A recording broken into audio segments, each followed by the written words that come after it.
క్రైస్తలో మన ప్రభువును ప్రియరక్షకుడైన యేసుక్రీస్తు వారి అతి ప్రశస్తమైన నామంలో మీ అందరికీ ఉదయకాల శుభాభివందనములు తెలియజేస్తూ ఉన్నాను. ఈ దినం కొరకు ఏర్పాటు చేయబడిన పాత నిబంధన పాఠ్య భాగము దినవృత్తాంతంలో మొదటి గ్రంథము 22వ అధ్యాయము 16వ వచనము.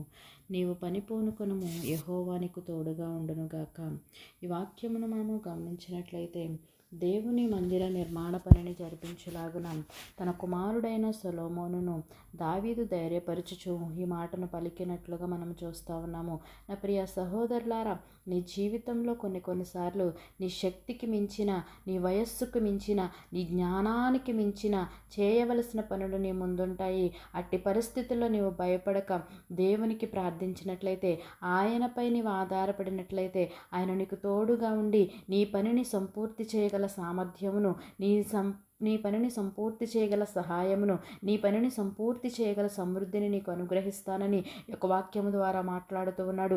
ప్రియ సహోదరులారా, దేవుడు తోడుగా ఉంటే జరిగే కార్యములు ఏవైనా మనం ఆలోచన చేసినట్లయితే, మొదటిగా నీవు ఉన్నతమైన స్థితిని పొందుకుంటావు, రెండవదిగా నీవు ఉన్నతమైన విజయములను పొందుకుంటావు, మూడవదిగా ఉన్నతమైన కాపుదలను నీవు పొందుకుంటావు.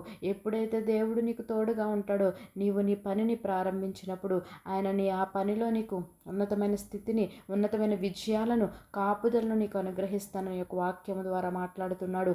ఆయనకు ప్రార్థించి నీవు ఆయనపై ఆధారపడినట్లయితే ఆ పనిని సంపూర్తి చేయగల సహాయము, సామర్థ్యము, సమృద్ధిని నీకు అనుగ్రహించి నీకు తోడుగా ఉంటానని ఒక వాక్యం ద్వారా మాట్లాడుతూ ఉన్నాడు.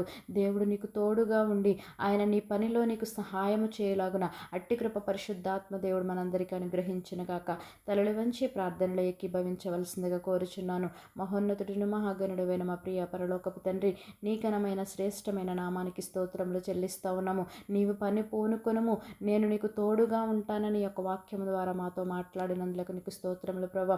నీవు తోడుగా ఉంటే మా జీవితంలో ఉన్నతమైన స్థితిని పొందుకుంటామని, విజయములను పొందుకుంటామని, నీ ఉన్నతమైన కాపుదలను మేము పొందుకుంటామని వాక్యం ద్వారా మాట్లాడి ఉన్నావు.